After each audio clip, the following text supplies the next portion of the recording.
Hello everyone, welcome back to Equipoise classes. I am Survi and currently we are doing introductory macroeconomics and we have covered most of the segments. Today we are on our last segment, which is open market operations, like open market when we talk about foreign market. Okay, so we will cover it in two parts, that is balance of payments, and then we will cover the last part, which is foreign exchange market or foreign exchange rate and what is it and how we calculate it and everything of that sort. But today we will primarily focus on balance of payments. Okay, so what is balance of payments? Balance of payments, here is the definition. First we'll read the definition and then understand. It records transaction in goods, services and assets between residents of a country with rest of the world for a specified period of time.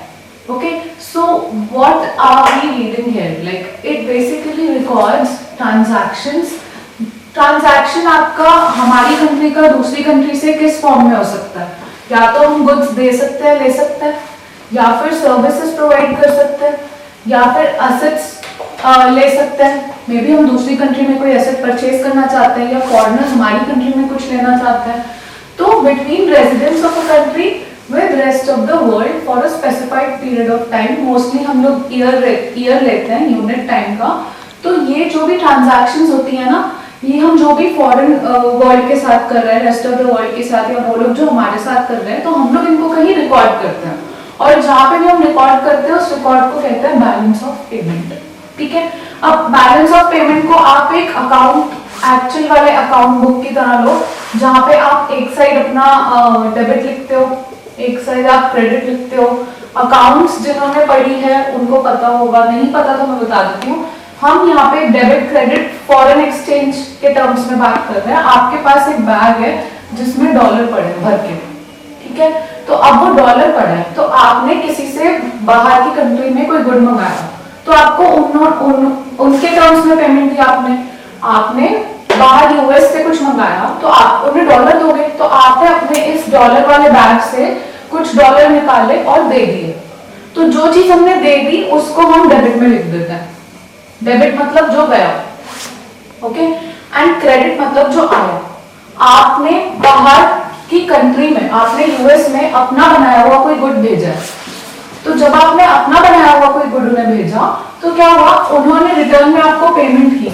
आपके पास जो भी foreign currency आई आपने उसको credit में कर दिया। Credit मतलब जो हमारे पास आया, डेबिट मतलब जो हमारे पास से गया। ओके, तो आप अकाउंट्स में ना यहाँ पे बैलेंस ऑफ पेमेंट जब हम देखेंगे तो यहाँ पे हमारे दो अकाउंट होते हैं, कैपिटल अकाउंट, करंट अकाउंट। पहले हम करंट अकाउंट देखते हैं। करंट अकाउंट बेसिकली वो है जो डील कर रहा है goods, services, transfer of payment के साथ। अभी एसेट, लोन, इन्वेस्टमेंट इसके साथ हम नहीं डील कर रहे। कैपिटल अकाउंट नाम से ही समझ आ रहा है, वो अकाउंट जो लोन्स, इन्वेस्टमेंट, एसेट से डील करता है।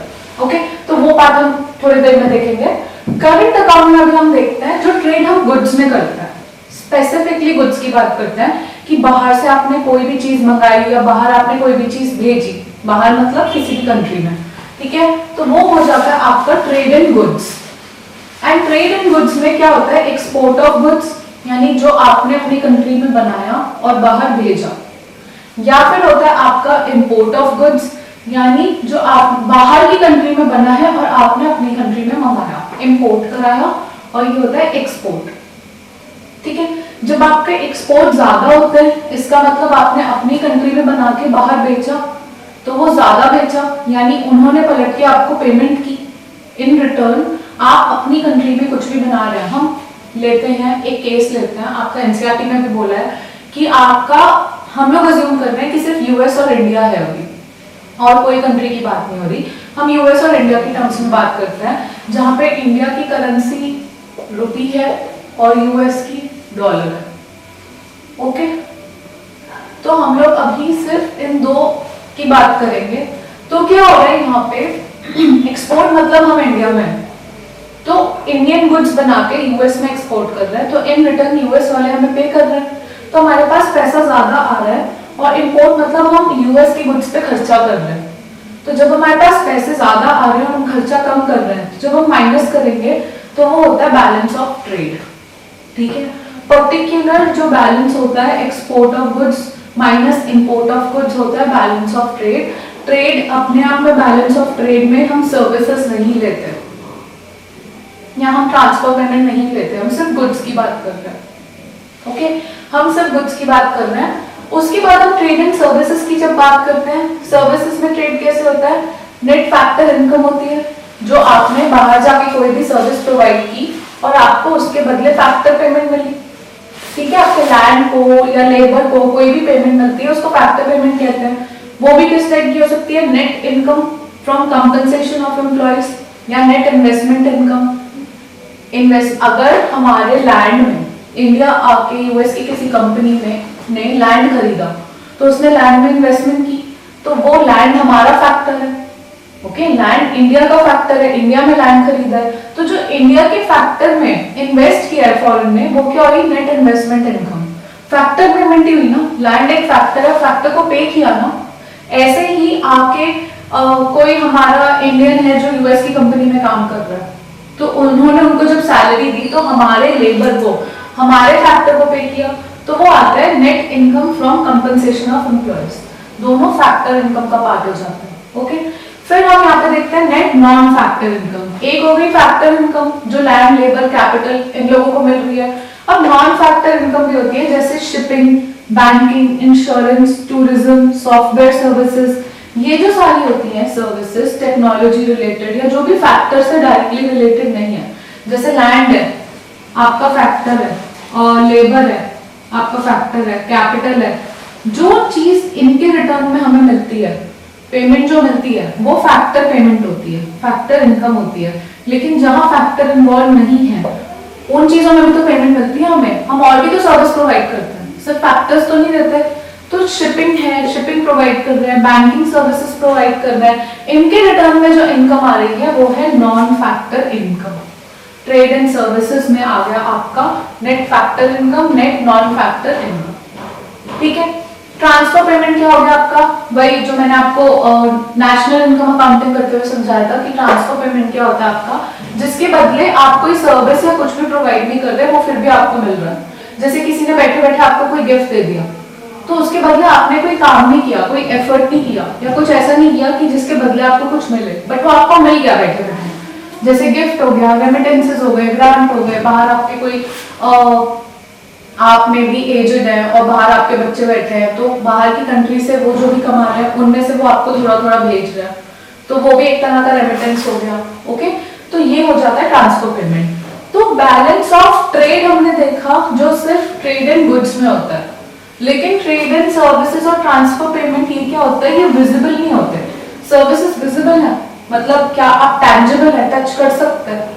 गुड्स जो है आप उन्हें टच कर सकते हैं, आप उन्हें हाथ में ले सकते हैं या आप उन्हें टच कर सकते हैं, टैंजिबल है।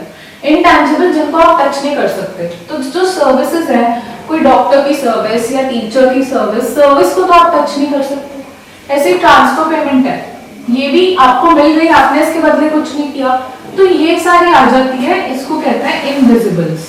इनविजिबल्स मतलब ये दिखती नहीं, डायरेक्ट नहीं दिखती। जैसे अगर आपने कोई गुड खरीदा वो आपको दिख रहा है, सर्विस आपको क्लियरली, आपको डॉक्टर दिख रहा है, लेकिन डॉक्टर की जो सर्विस है वो परफॉर्म हो रही है, लेकिन वो इनविजिबल है, वो कोई असेट वो आपके हाथ में नहीं आ सकती, तो उसको कहते हैं इनविजिबल। ट्रेड एंड इनविजिबल जो कि नेट इनविजिबल होता है, सर्विसेज ट्रांसफर, ये बस एक वर्ड है समझने के लिए। आपको मेन ध्यान देना है कि आपके करंट अकाउंट में क्या है, trade and goods, trade and services, transfer payment. Fine, ये आती हैं तीन चीजें। अब हम यहाँ पे देखते हैं करंट अकाउंट के लिए सीए लिखा है मैंने। करंट अकाउंट सरप्लस में कब होगा, जब आपको जो मिल रहा है वो ज्यादा है उससे जो आपका जा रहा है। मतलब सरप्लस का मतलब ये होता है ना आपके हाथ में इनमें कुछ बचा है। बचा कब होगा, जब आपकी receipts greater than payment, receipt आपकी ज्यादा है, बदले में आपकी पेमेंट कम हुई है, तो आपके पास कुछ बचेगा हाथ में, वो होता है करंट अकाउंट सरप्लस। तीनों को जब आप प्लस माइनस करके देखते हैं तो आपकी रिसीट्स जो है वो ज्यादा होनी चाहिए पेमेंट से, तो आपका सरप्लस हो गया। आपका बैलेंस हो गया जब आपकी रिसीट भी इक्वल है और पेमेंट भी इक्वल है। ठीक है, डेफिसिट हो गया सेम जब आपकी रिसीट कम है और पेमेंट ज्यादा है, आपके हाथ में कुछ नहीं बचा, उल्टा जो आपके हाथ में पहले था वो भी चला गया क्योंकि पेमेंट बहुत ज्यादा कर दिया आपने। ओके, तो ये आपका करंट अकाउंट के बारे में हो गया। अब हम आते हैं कैपिटल अकाउंट पे, जो कि बात करेगा लोन, इन्वेस्टमेंट, असेट से रिलेटेड। तो यहाँ पे हम इन्वेस्टमेंट है, पहले हमारा करंट अकाउंट में जो पहली बात हम कर रहे हैं वो है इन्वेस्टमेंट की। इन्वेस्टमेंट किस तरह की आती है? इन्वेस्टमेंट आती है आपकी डायरेक्ट इन्वेस्टमेंट, ठीक है। डायरेक्ट इन्वेस्टमेंट मतलब जो बिल्कुल डायरेक्टली ही कोई फॉरेनर आपकी कंट्री में कर रहा है, जैसे एफडीआई आ गई, फॉरेन डायरेक्ट इन्वेस्टमेंट हो गई। क्योंकि आजकल क्या है, हम लोग ये एनकरेज कर रहे हैं, कितने ही सेक्टर्स में हमने 100% एफडीआई कर दी। क्यों? कि आओ इन्वेस्ट करो ताकि हम ग्रोथ करें। ओके, हम लोग पूरी ग्रोथ देखने के लिए किसी भी सेक्टर में एफडीआई 100% अलाउ कर देते हैं ताकि फॉरेनर्स आके 100% इन्वेस्ट करें। या ये परसेंटेज टर्म्स में होती है कि कितना परसेंट, कोई यूएस है, जैसे यूएस की कंपनी 50% एफडीआई दे सकती है या 100%, यानी डायरेक्टली इन्वेस्ट कर सकती है वो हमारी कंपनी में, क्योंकि हमें जो पैसों की कमी पड़ रही थी वो पूरा कर दें, जिससे हमारी ग्रोथ में प्रॉब्लम ना हो। ओके, तो ये फॉरेन डायरेक्ट इन्वेस्टमेंट हो गई।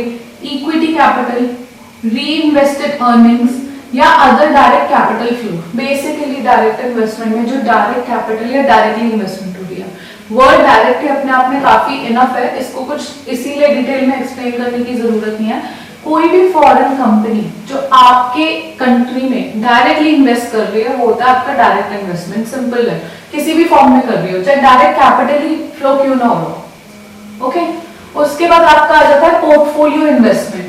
पोर्टफोलियो इन्वेस्टमेंट क्या होता है आपका?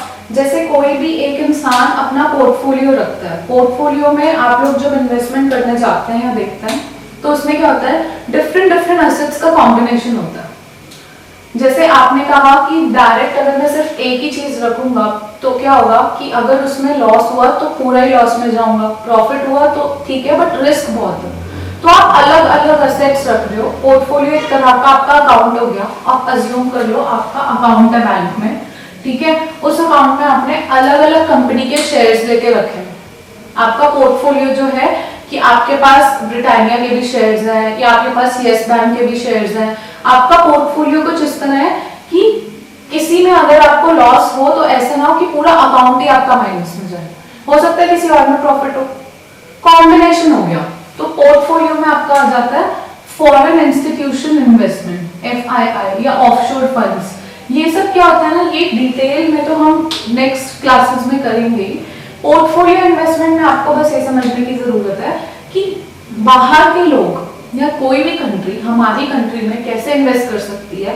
या तो वो डायरेक्टली इन्वेस्ट कर सकती है, वो कोई लैंड खरीद ले, वो कोई कैपिटल भेज दे, मतलब कोई कैपिटल मशीनरी मतलब उनके थ्रू आ जाए हमारे पास, या फिर वो एफडीआई कर दे, डायरेक्ट इन्वेस्टमेंट ही कर दे, वो पैसा डायरेक्टली इन्वेस्ट कर दे किसी चीज में, कोई बिल्डिंग में या कोई लैंड में, खरीदने की जगह डायरेक्ट इन्वेस्टमेंट कर दी, ठीक है।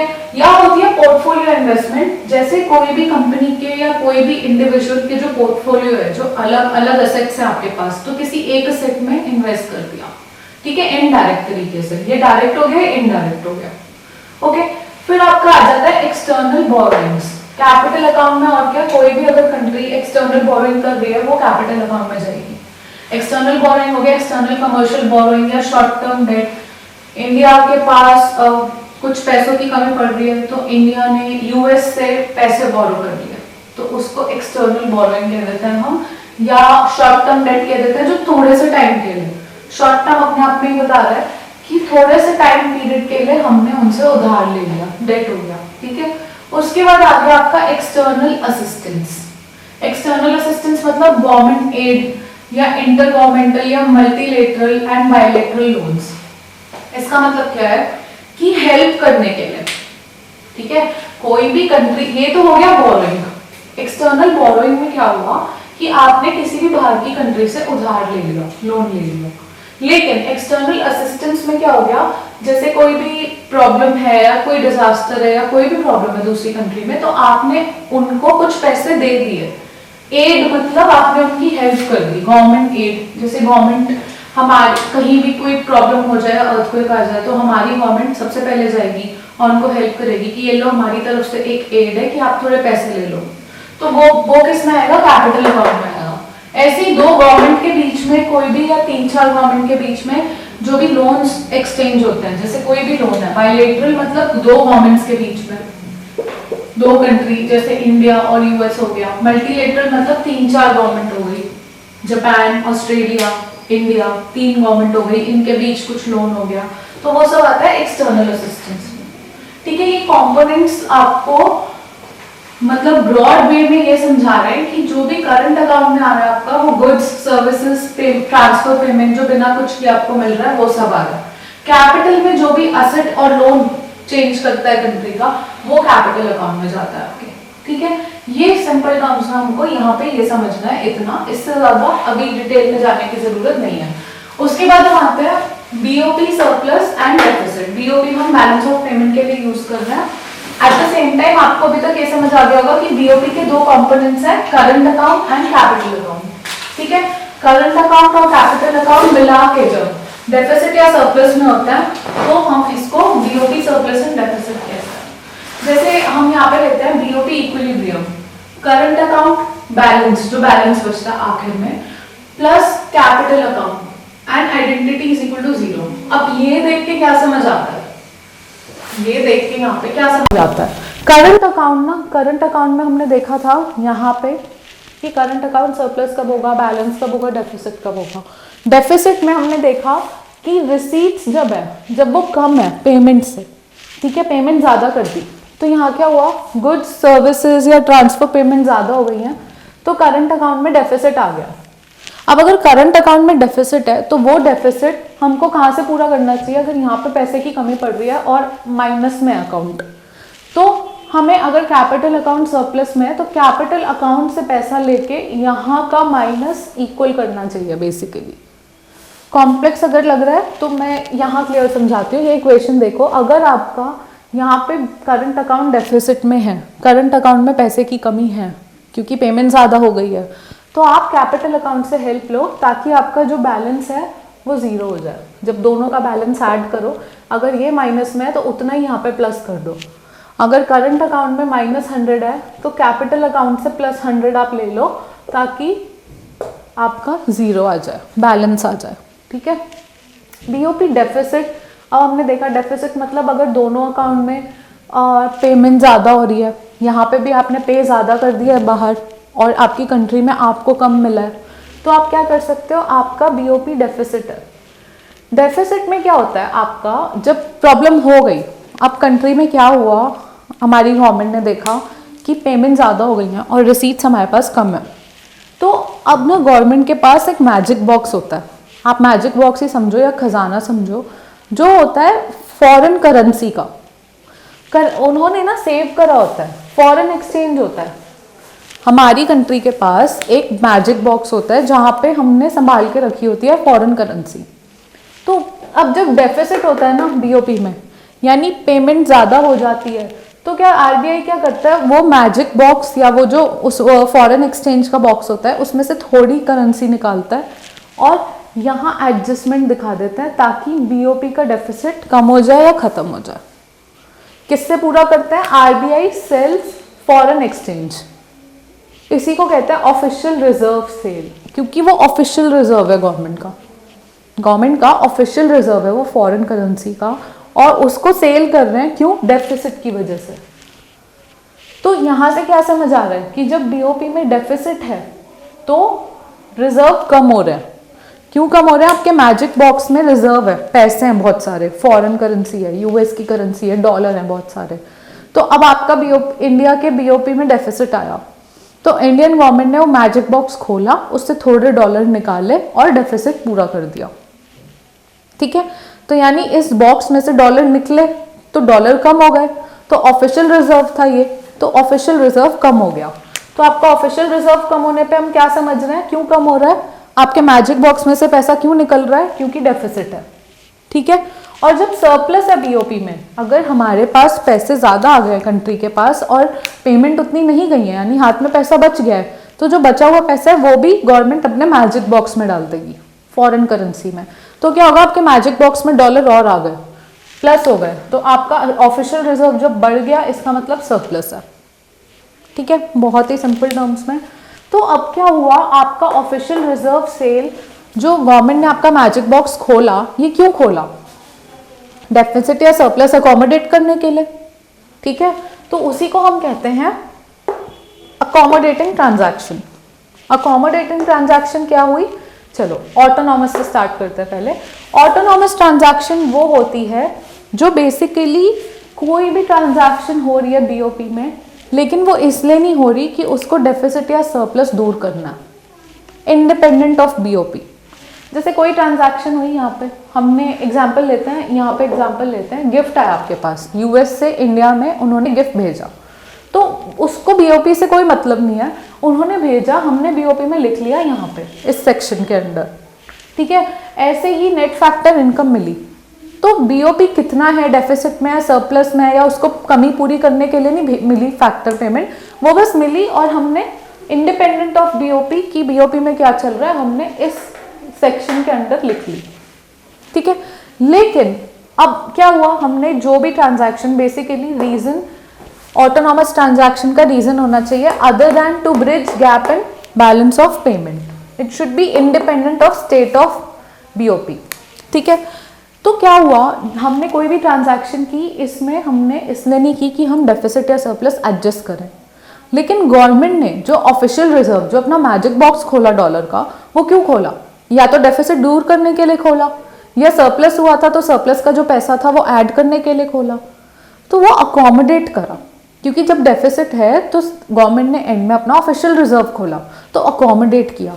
तो जो भी ट्रांजैक्शन होती है basically due to autonomous transactions, basically जो ऑटोनॉमस ट्रांजैक्शंस हुई यहाँ पे, इकोनॉमिक ट्रांजैक्शंस हुई यहाँ पे दो इकोनॉमी के बीच में, उनकी वजह से, उनके कॉन्सिक्वेंस की वजह से जो डेफिसिट या सरप्लस हुआ, उसको दूर करने के लिए, उसका गैप दूर करने के लिए जो एंड में ट्रांजैक्शन हुई ऑफिशियल रिजर्व की, वो होती है अकोमोडेटिंग। तो अकोमोडेटिंग यहाँ से क्या दिख रहा है, ऑटोनॉमस ट्रांजैक्शन हुई, ये सारी ऑटोनॉमस ट्रांजैक्शंस हैं, ये हुई, इनकी वजह से नेट कॉन्सिक्वेंस हुआ, या तो बीओपी में डेफिसिट हुआ या बीओपी में सरप्लस हुआ, और उस वजह से जो गैप आया उसको ब्रिज करने के लिए अकोमोडेटिंग ट्रांजैक्शन हुई, ठीक है।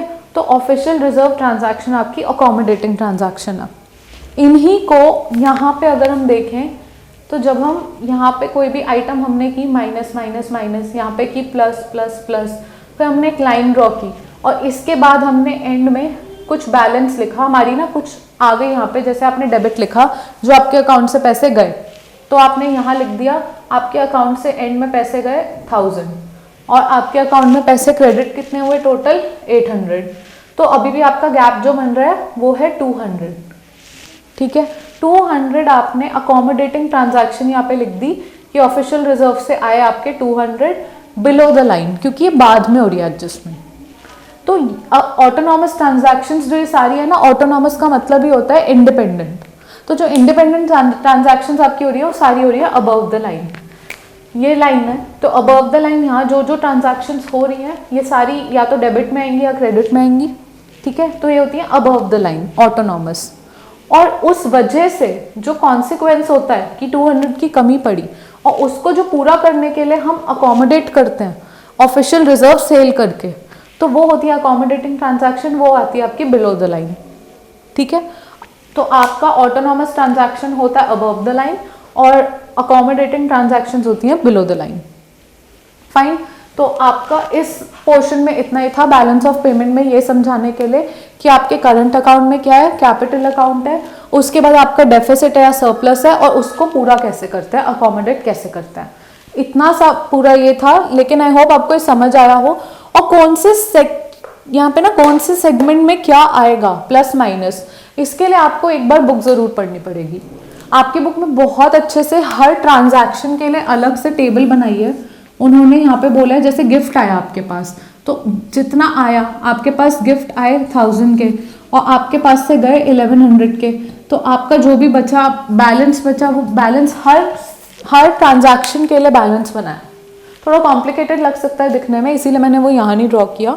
सिंपल टर्म्स में आप ये पढ़ो ये समझो, और वीडियो के बाद एक बार आप फिर से चैप्टर देख लो तो अंडरस्टैंडिंग आपकी कंप्लीट हो जाएगी, फिर आपको कोई दिक्कत नहीं होगी। और दिक्कत हो तो comment section is always open, and अगर आपको ये पूरा पसंद आया हो तो please like share and subscribe, and until then we'll meet next time, okay?